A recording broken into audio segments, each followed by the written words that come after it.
চাঞ্চল্যকর ঘটনা জগৎবল্লভপুরে বিডিও অফিসের সামনে থেকে বোমা উদ্ধার করলো পুলিশ। কিভাবে সেখানে বোমা এলো, কে বা কারা বোমা রাখলো জানবো। আমাদের সঙ্গে টেলিফোন লাইনে রয়েছে প্রতিনিধি দেবাশিস, পুলিশ সূত্রে কি জানতে পারছো, কে বা কারা বোমা মজুত করলো সেখানে?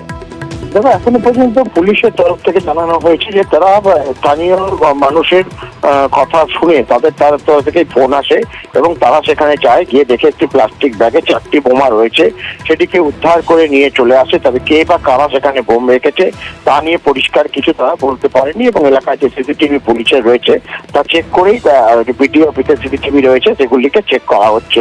বিডিও অফিসের সামনে দুপুরবেলা এই ধরনের বোমা উদ্ধারে কিন্তু যথেষ্ট চাঞ্চল্য এবং উত্তেজনা ছড়া। তার কারণ শ্রীরামপুর লোকসভা কেন্দ্রের জগৎবল্লভপুর বিধানসভা এই অঞ্চল, আজই সেখানে কল্যাণ ব্যানার্জি সাংসদ, তাকে নিয়ে একটি বিজয় মিছিল হওয়ার কথা রয়েছে। আর ঠিক তার আগেই এইভাবে বোমা উদ্ধারে কিন্তু যথেষ্ট চাঞ্চল্য।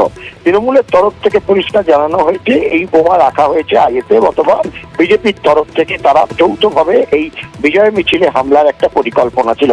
তবে অবশ্যই এই বিষয়ে বিজেপি বা আইএসএফ এর তরফে যে অভিযোগটা অস্বীকার করা হলো, তারা সেরকম কোনো বিবৃতি দিতে নারাজ।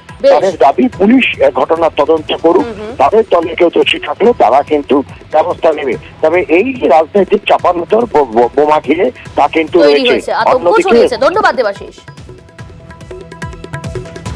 আমাদের যেটা সন্দেহ, বিজেপি এবং আইএসএফ দু ভাই মিলে এলাকা গরম করার জন্য, যেহেতু চারিদিকটাই তৃণমূল কংগ্রেস জিতেছে, বিজেপি একদম নিশ্চিন্তের পথে, একদম শেষের পথে, সঙ্গে ভাইকেও নিয়ে গেছে, সেই এলাকাটাকে গরম করার জন্য এই বোম মজুত করেছিল এবং মিছিল চলাকালীন বোম ফেলে দিয়ে আমাদের নামে দোষ দেবে এরকম একটা চক্রান্ত।